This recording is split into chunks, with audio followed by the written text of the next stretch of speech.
Imagine this. It's a warm evening in New York City. The streets thrum with life, the echo of honking taxis, the rhythm of subway trains rumbling beneath the pavement, the glow of Times Square drowning the night sky in neon. Millions of people, moving, talking, living, never once imagining that by the time the sun rises, the greatest city on earth could become the cradle of the dead. What if, in this very moment, the zombie apocalypse began right here in New York City? The first signs would be small. A strange incident in a Brooklyn hospital. A patient convulsing violently, biting through restraints. Nurses screaming as the man lunges with animal hunger.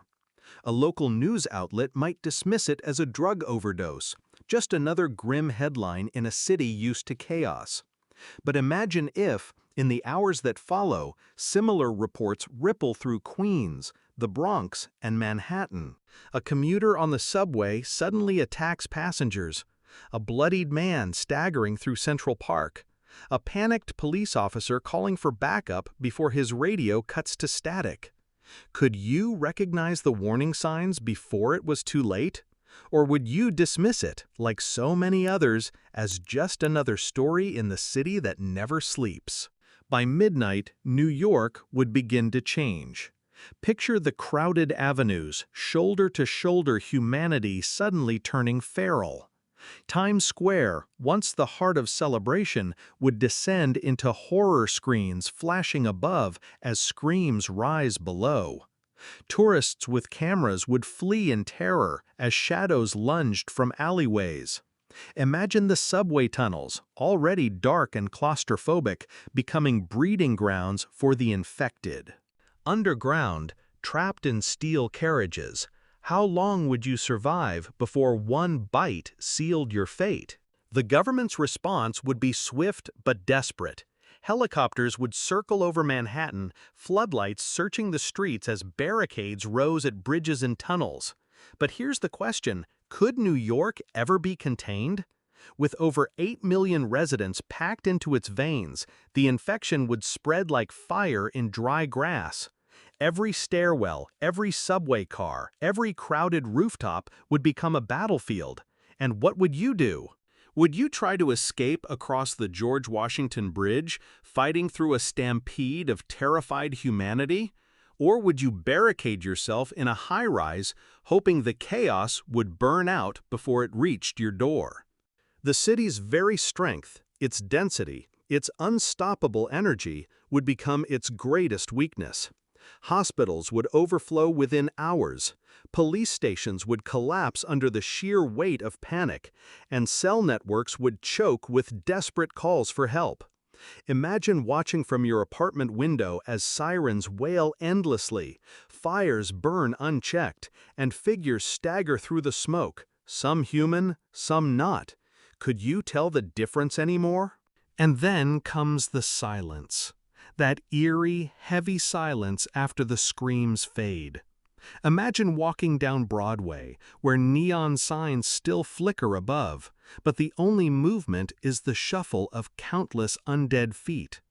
The Statue of Liberty, once a symbol of freedom, now stands powerless, watching as ferries filled with the infected drift toward New Jersey. New York's skyline, once a beacon of ambition and progress, becomes a grave marker for civilization itself. But pause for a moment. If the apocalypse began in New York, what would that mean for the world? New York is not just a city, it's a hub, a pulse that connects continents. Every day, thousands of planes, ships, and trains move in and out. If the infection took root here, would any nation truly be safe? Would the world watch the fall of Manhattan as a tragedy from afar, or as the beginning of their own end? Here's another thought. Survival in New York would demand choices you've never imagined making. Food and water would run out in days. The skyscrapers that once symbolized human achievement would become prisons in the sky. Do you climb higher for safety, or descend into the streets where every corner hides a predator? Who do you trust? The stranger offering help, or the neighbor who suddenly grows pale and coughs in the night? What would humanity look like when stripped of its civility? And yet, in this darkness, there might be resilience. Communities barricading entire blocks, rooftop gardens turning into survival farms, old fire escapes becoming lifelines. Maybe the same city that rose from ashes after 9/11, that rebuilt stronger after every disaster, would find a way to adapt even to this. Could New York reinvent itself as a fortress? Or would it become the first domino in the collapse of human civilization? Think about it. What would you do at that moment? Stay and fight for your home, or abandon it and run? Would you risk your life to save strangers, or retreat into selfish survival? These aren't just questions for New Yorkers, they're questions for all of us. Because the truth is, a city is only as strong as the people who live within it. And when the dead rise, the walls of skyscrapers won't protect you.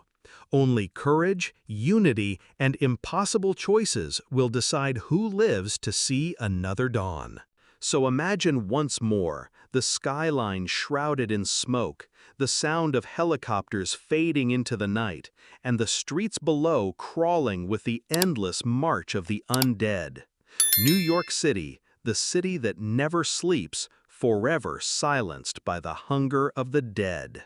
And maybe the most haunting question of all: if the zombie apocalypse began in New York City, would it be the end of the world or the beginning of something unrecognizable, a world reborn from the ashes of the old? This is Think What If, and the choice, my friends, is yours. What would you do if the dead walked tonight in New York City?